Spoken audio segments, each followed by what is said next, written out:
Assalamualaikum warahmatullahi wabarakatuh. Di sini saya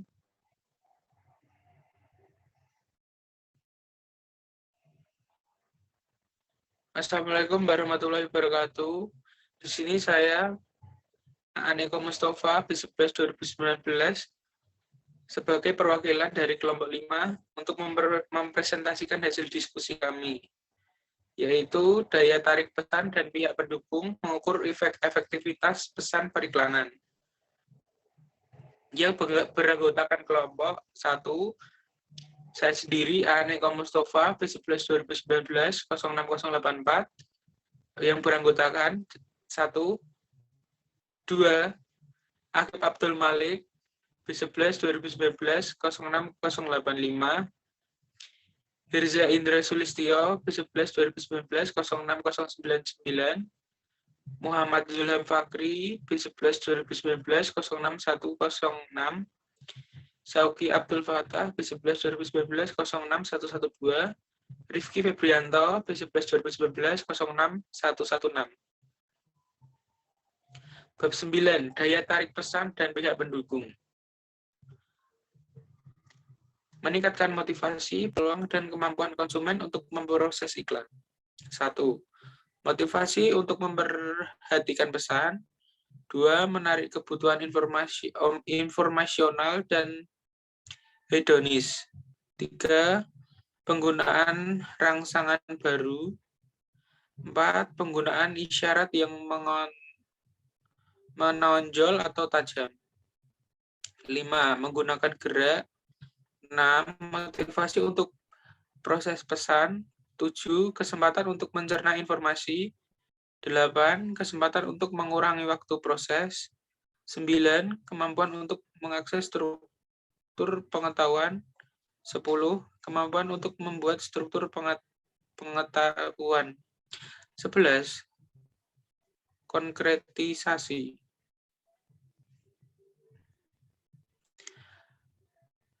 Peran endorsement selebriti dalam periklanan. Merek yang diiklankan sering didukung berbagai tokoh masyarakat populer. Periklanan dan agensi mereka bersedia membayar gaji besar selebriti yang disukai dan dihormati oleh kalangan target siapa yang diharapkan akan mempengaruhi sikap dan perilaku konsumen secara positif terhadap merek yang didukung. Next, Mas.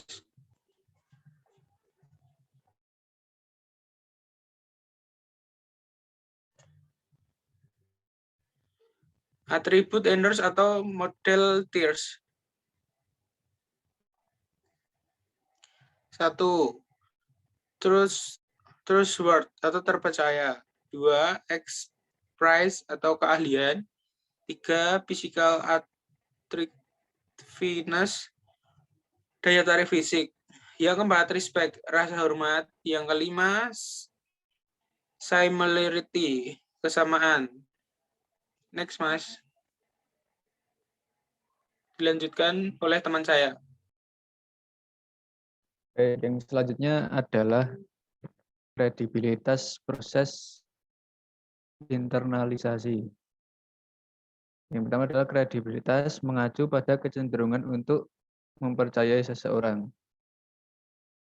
Ketika sebuah sumber informasi seperti endorser dianggap kredibel, jika penonton berubah melalui proses psikologi yang disebut internalisasi.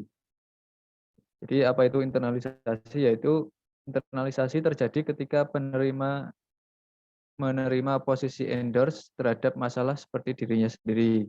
Sikap diinternalisasi cenderung dipertahankan bahkan jika sumber pesan dilupakan atau jika sumber beralih ke posisi yang berbeda.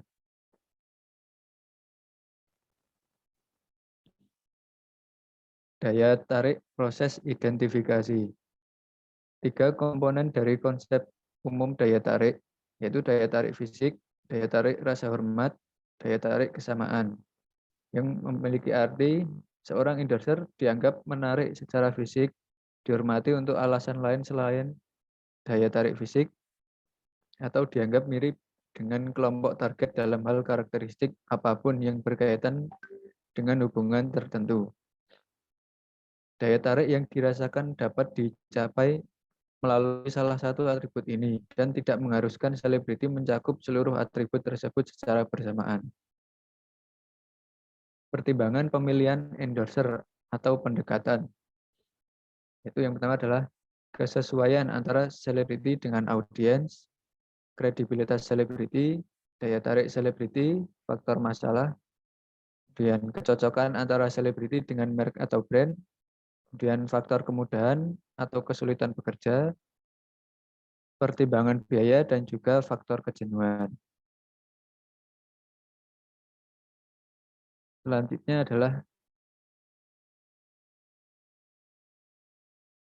peran dalam periklanan. Pengiklanan juga beralih ke humor untuk mencapai berbagai tujuan komunikasi. Yang pertama adalah untuk mendapatkan perhatian atau atensi dari konsumen, membimbing pemahaman konsumen untuk klaim produk, kemudian mempengaruhi sikap konsumen, meningkatkan ingatan akan brand yang diiklankan, dan menciptakan tindakan pelanggan. Dan selanjutnya akan dilanjutkan oleh rekan saya.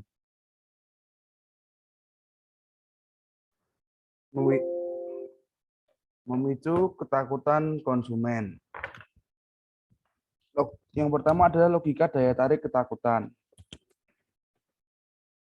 Logika yang mendasari pemicu ketakutan akan merangsang keterlibatan penonton dengan pesan dan dengan demikian mempromosikan penerimaan argumen pesan. Yang kedua adalah intensitas yang tepat. Tingkat intensitas ancaman yang efektif dalam membangkitkan rasa takut pada audiens tergantung sebagian besar pada berapa banyaknya relevansi yang dimiliki topik untuk audiens. Yang ketiga, kasus terkait daya tarik kelangkaan. Pengiklan menarik kelangkaan ketika melakukan penekanan dalam pesan mereka bahwa hal-hal yang menjadi lebih diinginkan ketika mereka berada dalam permintaan yang besar, tetapi kekurangan pasokan. Next.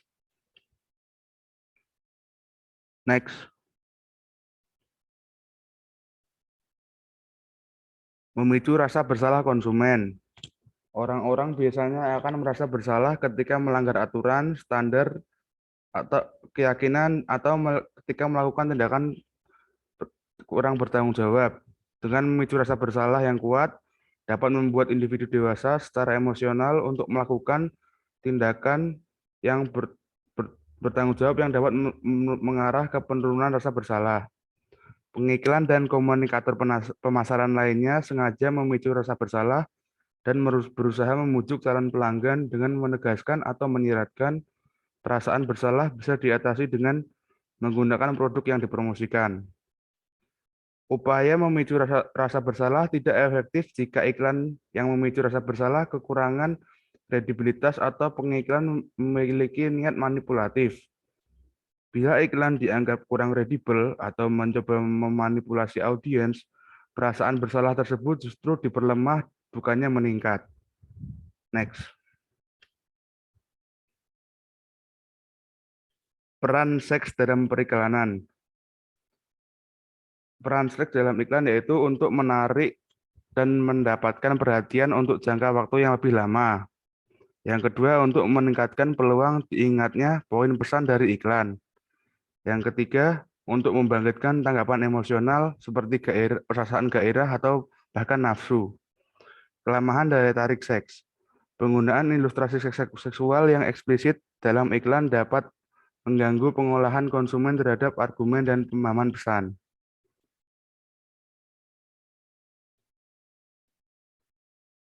Pesan bawah sadar dan simbolis yang dilekatkan.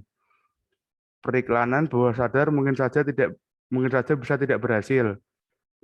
Ada 3 bentuk stimulus yang berbeda. Yang pertama, menyajikan rangsangan visual pada tingkat yang sangat cepat melalui perangkat yang disebut tahitoskop.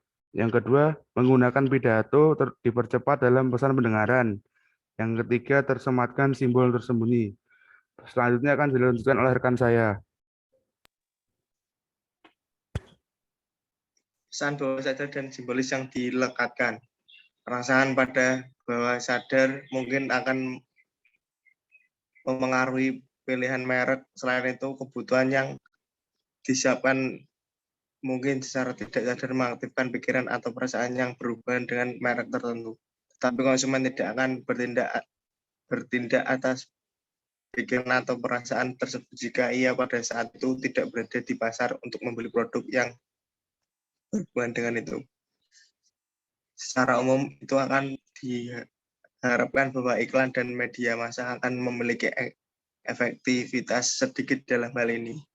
Mengingat bahwa papan iklan dan keputusan pembelian biasanya dipisahkan dalam waktu, namun titik iklan pembelian dapat memberikan media untuk secara bawah sadar menyiapkan konsumen untuk membeli merek tertentu. Next. Fungsi musik dalam periklanan. Musik menjadi komponen penting bagi periklanan hampir sejak awal era perekaman suara. Pengaturan klasik yang digunakan untuk menarik perhatian, menyampaikan nilai jual, mengatur nada emosional iklan, dan memengaruhi suasana hati pendengar. Next.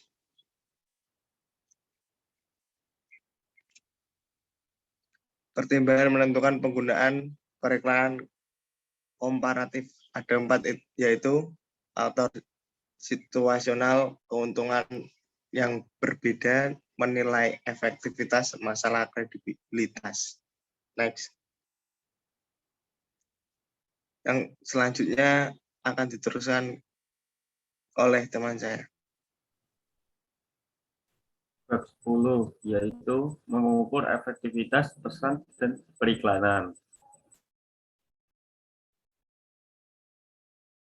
Yang pertama adalah mengevaluasi efektivitas iklan, yaitu ada 3 metode utama pengujian iklan. Yang pertama, metode umpan balik konsumen atau consumer feedback method. Yang kedua, pengujian portofolio. Yang ketiga, pengujian laboratorium.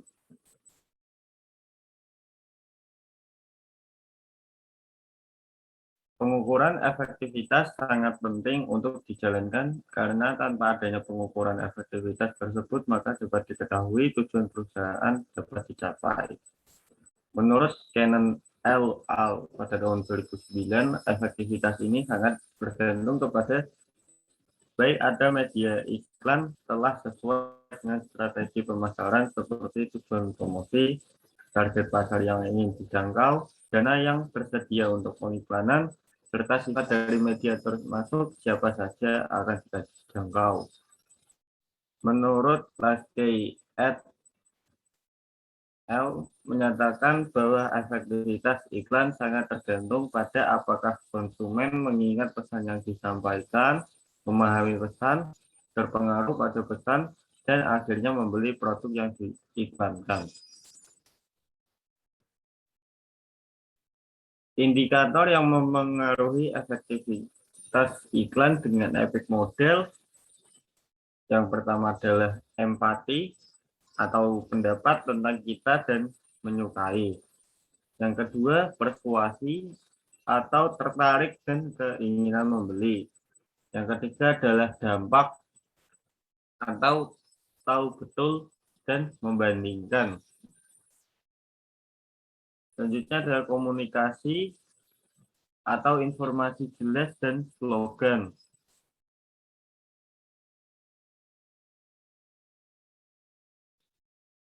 Promosi penjualan adalah berbagai kumpulan alat-alat insentif yang sebagian besar berjangka pendek yang dirancang untuk merangsang pembelian produk atau jasa tertentu dengan lebih cepat dan lebih besar oleh konsumen atau perdagangan.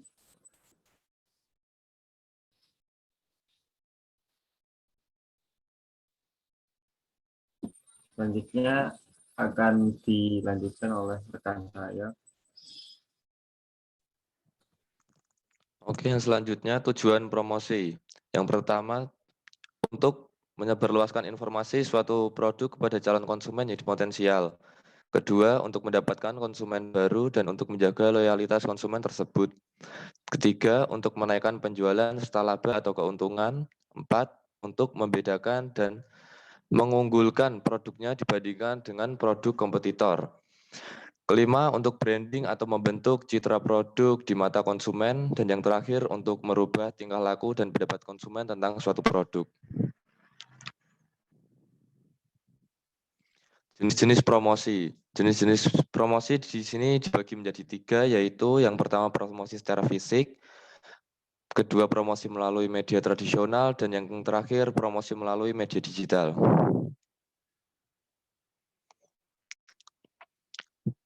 Publisitas dan humas. Publisitas adalah bentuk penyajian dan penyebaran ide, barang, dan jasa secara non-personal yang mana orang atau organisasi yang diuntungkan tidak membayar untuk itu. Publisitas biasanya dilakukan melalui penerbitan umum. Publisitas merupakan pemanfaatan nilai-nilai berita yang terkandung dalam suatu produk untuk membentuk citra produk yang bersangkutan. Dibandingkan dengan iklan, publisitas mempunyai kredibilitas yang lebih baik karena pembenaran atau baik secara langsung maupun tidak langsung dilakukan oleh pihak lain selain pemilik iklan. Sifat-sifat publisitas. Yang pertama, tingkat kebenaran atau kepercayaan yang tinggi. Pemberitaan publisitas dianggap sebagai sesuatu yang benar dan dapat lebih dipercaya, tidak bersifat memihak. Kedua, tidak disadari adanya maksud promosi yang sebenarnya. Pesan yang disampaikan kepada konsumen melalui publisitas adalah dalam bentuk berita dan bukan sebagai pesan komunikasi untuk maksud penjualan. Yang terakhir, penggambaran produk. Seperti advertensi, maka publisitas juga mempunyai kemampuan untuk menggambarkan produk perusahaan dalam bentuk cerita yang jelas.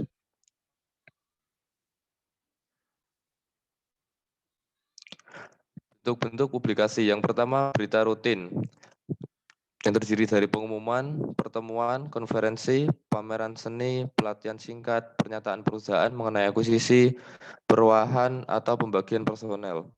Yang kedua, artikel panjang atau liputan mendalam, yaitu aktivitas sosial perusahaan, upaya perusahaan yang menunjukkan kepedulian terhadap permasalahan sosial. Artikel atau liputan ini biasanya berkaitan dengan wacana yang akan digulirkan oleh organisasi untuk memperoleh tanggapan publik dan mendorong pemerintah mengeluarkan kebijakan tertentu.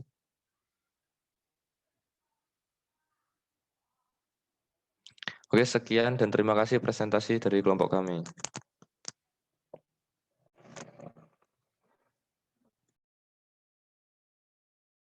Sekian presentasi dari kelompok kami. Kurang lebihnya mohon maaf. Wassalamualaikum warahmatullahi wabarakatuh.